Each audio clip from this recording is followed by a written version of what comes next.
Mobile तो मनुष्य का बनाया हुआ है, ये मानव शरीर आध्यात्मिक शक्तियों का ऐसा अद्भुत खजाना है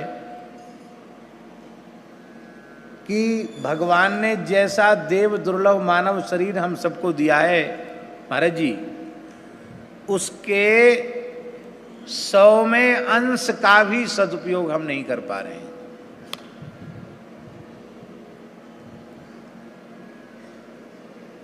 एक पैसे का भी उत्तम उपयोग हम नहीं कर पा रहे हैं। इतनी आध्यात्मिक शक्तियों से इस शरीर को भगवान ने युक्त कर दिया।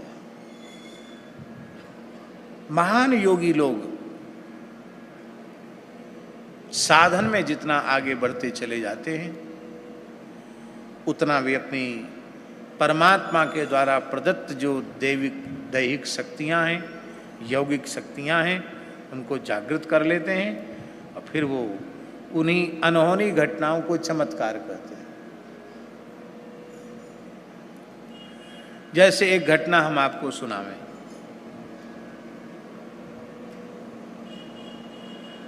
संत श्री मलूकदास जी महाराज प्रयाग के पास कड़ा गांव में गंगा किनारे विराज रहे थे। आज भी वहां स्थान है पुराना।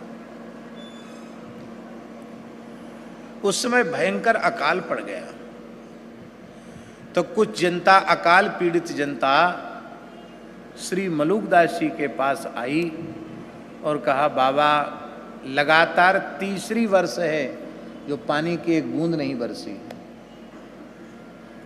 जल के अभाव में पशु पक्षी प्राण त्याग रहे हैं, खेती नहीं हुई है, क्या होगा महाराज? आप कृपा करो, आप सिद्ध संत हो, हम लोगों के संकट को दूर करो। श्री मलूकदास जी ने कहा कि भगवान को परेशान क्यों करना, राम जी को परेशान नहीं करना। राम जी को तो आनंद लेने दो, राम जी को परेशान मत करो।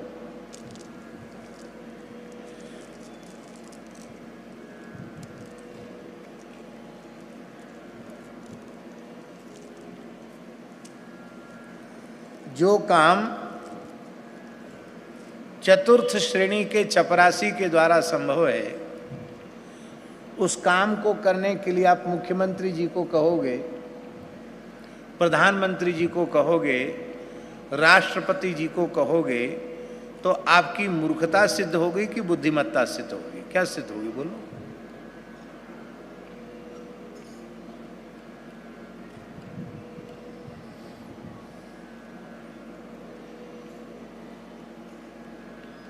मुख्यमंत्री जी आ रहे हैं, कोई पहुंच जाए उनसे कि हमारे बाथरूम का बल्ब फ्यूज हो गया है, आप यहाँ के प्रदेश के मुखिया हैं, हमारा बल्ब लगवा दीजिए, उसे पागल माना जाएगा उस व्यक्ति। अरे भाई, कहेंगे भाई तुम्हारे कोई समस्या है, कलेक्टर को कहो, फिर अलग अलग विभाग हैं, नल कल विभाग अलग है, बिजली विभाग अलग है, चिकित्सा विभाग अलग है।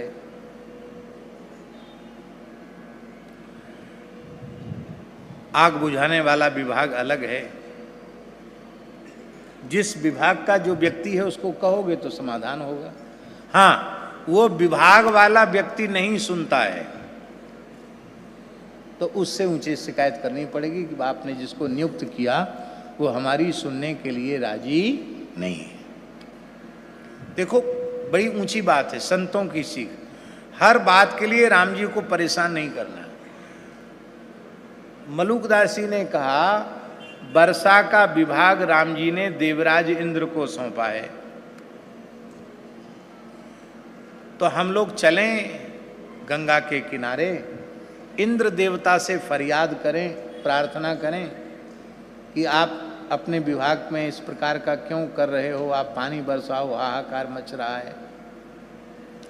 तो हम इंद्र देव की प्रार्थना करेंगे। सब लोगों को लेकर गंगा तट पर चले गए। मलूकदास जी के एक शिष्य थे, उनका नाम था लालदास जी। उस सेवा में रहते थे महाराज की। वो गुरुजी ने किसी काम के लिए भेजा था, वो आए, उन्होंने देखा कि श्री मलुकदास जी की गद्दी सुनी है। कहा गुरुदेव तो लगातार आसन पर ही विराजते थे, कहाँ गए? तो दूसरे संतों ने कहा कि अकाल पड़ा है, वर्षा की प्रार्थना करने के लिए लोगों को लेकर देवराज इंद्र की प्रार्थना करने गए। इतना सुनते ही लालदास क्रोध में भर गए और उन्होंने एक सोटा उठाया। सोटा जान दो ना, डंडा। सोटा उठाया और इंद्र को ललकार कर बोले, अरे अभिमानी इंद्र, तेरी इतनी हिम्मत कि मेरे गुरुजी को तेरे हाथ पैर जोड़ने पड़े तब तू पानी बरसाएगा? मेरे गुरुजी के गंगा किनारे पहुंचने के पहले पानी बरसा, नहीं तो एक ऐसा सोटा लगाऊंगा कि इंद्रासन के सहित तुझे उलट दूंगा। और सोटा लेके इधर से उधर, इधर से उधर उछलने लगे। तो लोगों ने तो सोचा कि लालदास जी के दिमाग में गर्मी चढ़ गई, पागल हो गए। लेकिन गुरु निष्ठा उनमें थी अद्भुत। महाराज इंद्र कांप गए और मलुकदास जी गंगा किनारे पहुंच नहीं पाए, मूसलाधार पानी बरसा। अंत में सबको आना पड़ा लौट के। तो लोग सोच रहे थे मलुकदास जी का बड़ा चमत्कार है, प्रार्थना करनी नहीं पड़ी, उसके पहले ही पानी बरस गया। पर यहां आने पर पता चला कि लालदास जी के ललकारने के डर से इंद्र ने ऐसा किया। इतना सुनते ही श्री मलुकदास जी लालदास जी पर रुष्ट हो गए और उन्होंने कहा, बेटा ये क्रोध करना साधु का धर्म नहीं है। देवता भी भगवान की विभूति हैं, हम लोग मनुष्य हैं, हमें देवताओं की स्तुति प्रार्थना करनी चाहिए। भजन का, तपस्या का जोर देवताओं पर नहीं दिखाना चाहिए। अब हम तुम्हें अपनी सेवा से पृथक करते हैं, त्यागते हैं, तुम मेरी सेवा से बहिष्कृत हो। इतना सुनते ही लालदास जी फूट फूट कर रोने लगे। बोले, आप ऐसा दंड मत दीजिए, प्रायश्चित बताइए, हमसे भूल हुई है। हम मृत्यु तो स्वीकार कर सकते हैं किंतु आपकी सेवा से अलग होना स्वीकार नहीं कर सकते। आप अपनी सेवा से हमको दूर मत कीजिए।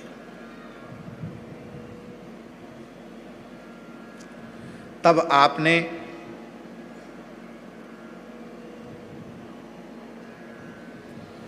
आदेश दिया, राम नाम का, मलुकदास जी ने आदेश दिया लालदास जी को कि श्री राम नाम का उच्चारण करते हुए 7 द्वीप 7 समुद्र सहित संपूर्ण पृथ्वी की परिक्रमा करके आओ तो क्षमा होगा। गुरु भाइयों ने सोच लिया, इतना बढ़िया उपाय बता दिया गुरु जी ने कि अब एक जन्म में तो ये संभव है नहीं, अब ये लौट के लगता अब जीवन में कभी आ नहीं पाएगा। पर लालदास जी दंडोत करके वहां से चले और मात्र 48 मिनट के भीतर लौट के आ गए। कितने मिनट में? 2 घड़ी 48 मिनट में। तो मलुकदास जी ने कहा कि लालदास तुम गए नहीं? नहीं गुरुदेव, आपने प्रायश्चित बताया था, आपकी आज्ञा से 7 द्वीप 7 समुद्र वाली संपूर्ण पृथ्वी की राम नाम लेते हुए परिक्रमा करके आया हूं।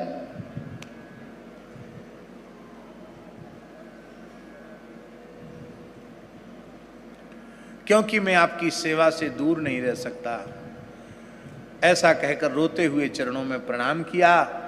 मलुकदास जी ने उठाकर छाती से लगा लिया, बोले रहो सेवा में। फिर सेवा करने लगे।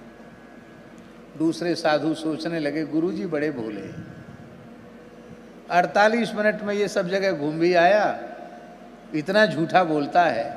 और गुरुजी ने विश्वास भी कर लिया। लेकिन उस समय मर्यादा थी, किसी ने मर्यादा के कारण महाराज से पूछा नहीं कि ऐसा कैसे संभव है। कुछ दिनों के बाद एक जहाज का व्यापारी आया। उस जहाज के व्यापारी ने एक बहुत बेशकीमती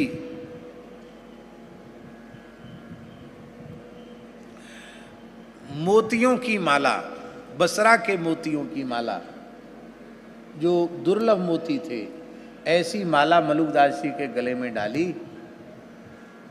तो महाराज ने कहा कि ऐसा ये क्या, ये इसकी हमको, हम तो तुलसी पहनते हैं, ये मोती की माला की हमको क्या आवश्यकता है। उसने कहा कि मेरा जहाज समुद्री चक्रवाती तूफान में फंस गया था, मैं रत्नों का व्यापारी हूँ और मेरा जहाज तबाह होने वाला था। उसी समय मैंने एक आपके शिष्य को, जो आपकी सेवा में खड़े हैं, इनका नाम लालदास जी है, इनको मैंने तीव्र गति से चलते हुए देखा, तो मैंने पुकारा रक्षा करो रक्षा करो, तो उन्होंने कहा मेरे गुरुजी को पुकारो रक्षा हो जाएगी। जैसे ही मैंने मलुकदास जी आपका नाम लेकर पुकारा तो हम उस तूफान से बाहर आ गए। तो हम आपके शिष्य की प्रेरणा से आपका दर्शन करने आए। अब जो लोग सोच रहे थे कि गुरुजी ने विश्वास कर लिया, चेला झूठ बोलता, सबको विश्वास हो गया, भाई ये तो झूठ नहीं बोल रहा है। श्री मलुकदास जी ने अपना अचला हटाया और ऐसे एक बायां कंधा दिखाया, तो बायां कंधा छिला हुआ था, छिल गया था कंधा। महाराज जी आपको चोट कैसे लगी? अरे बोले चेले ने उपाय बताया, तो जहाज तो डूबने वाला था, हमने कंधे से उसको सीधा किया तो थोड़ा कंधा छिल गया। मैं मुफ्त में नहीं लेता हूँ, सेंत मेंत में नहीं लेता हूँ, मेहनत किया इसलिए माला ले सकता हूँ। उसी समय अकबर ने परीक्षा लेने के लिए अपने वजीर को भेजा था। सुनते हैं मलुकदास बड़े करामाती साधु हैं, तो अकबर का वजीर मंत्री बाबा का दर्शन करने आया था। उस वजीर के मन में आया कि यह इतनी बेशकीमती मोतियों की माला है कि जहाँ पनाह अकबर के पास भी ऐसी माला नहीं है। बाबा जी तो सब कुछ लुटा ही देते हैं, हमको दे दें तो बहुत अच्छा है। मन में सोचने लगा, क्यों बाबा जी के पास जो आता वो लुटा देते हैं। उसके मन में आते ही आपने उसे बुलाया और माला उसके गले में डाल दी।